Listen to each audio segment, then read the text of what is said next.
Kayo po ba mga bossing ko ay isa sa mga nag-iisip sa ngayon kung ano kaya mga pinakamabibisang pampaswerte, lalo-lalo na ngayong araw na ito mga bossing or sa mga ibang araw na nais nyo itong gawin. Proven po ito mga bossing. Ito po mga bossing ko isa rin sa mga paborito ko na pampaswerte. Di ba nagluluto rin naman tayo ng munggo mga bossing. Masasabi ko lamang mas mainam kung mag stack na kayo ng ganito at nakalagay sa bote, tapos parang pan-display nyo lang mga bossing ko sa kusina ninyo. Pero sambaga, iluluto nyo rin po ito kapag po biyernes, di ba biyernes tayo lagi nagluluto nito. Ngayon po mga bossing, ang munggo ay bilog, inihalin tulad ito sa barya.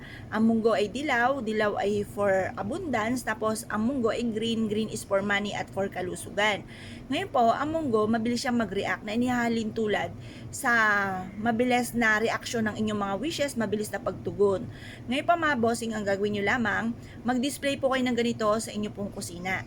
Or kaya po, kumuha kayo mga bossing ko ng tissue at pagkatapos, basahin nyo yung tissue, maglagay ka ng 7 or 5 na munggo sa tissue.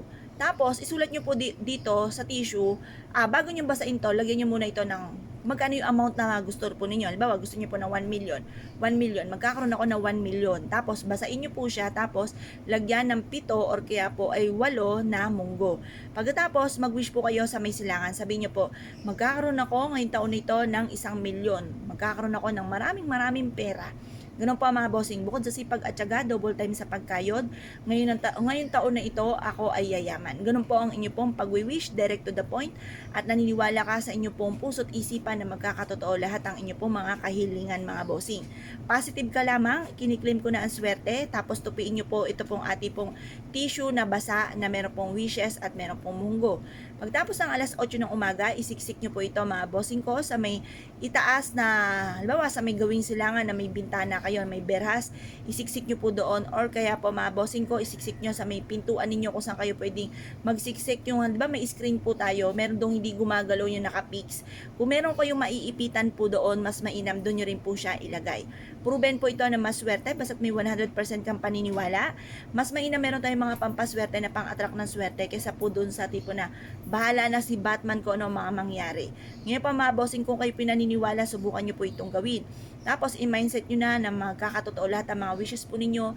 Tapos sabayan palalo ng sipag at syaga, pagiging positibo sa buhay, huwag kang makakalimot magdasal, mag-wish ka kung ano may mga pinapangarap ninyo. Harap po kayo sa may silangan, magtapon ng mga kamalasan, kagaya ng lagi ko po i-share sa inyo sa umaga. Pagkatapos mga bossing ko, yun, kung may mga pagsubok ang pinagdadaanan, ipagdadasal nyo lang ito at huwag nyong isipin ng isipin. Kasi once na marami kang problema, inisip mo ito ng inisip, lalo nyong wini-welcome ang maraming problema, hindi siya nasusolusyonan. Bagkos ay maaari pang mauwi sa depression at dumami ng dumami ang problema nyo at magkaroon pa kayo ng karamdaman. Kaya kailangan positive ka lamang mga bossing. Tapos subukan nyo po ito, proven po ito na maswerte. Pag gagawa ka ng mga pampaswerte, isisikreto nyo po, huwag nyo po ito ipagsasabi kahit kanino kasi nakokontra po siya. Kailangan po sikreto lamang. Tapos pwede nyo siyang i-share kapag kayo sinuwerte na, natapos na sinuwerte na kayo, nakamit nyo na yung tagumpay po ninyo. Or kaya i-share nyo po yung ating pong video mga bossing, upang sa ganoon kapag napanood nila ito na bawal palang i-share, alam na po nila po yun, kaya tahimik na lang po sila. Tapos gawin nyo na po ito kung ano po yung sinasabi ng inyong kalooban, lumarga po kayo. Pero kung kayo may alinlangan ay inyong gawin, huwag nyo po susubukan gawin mga bossing.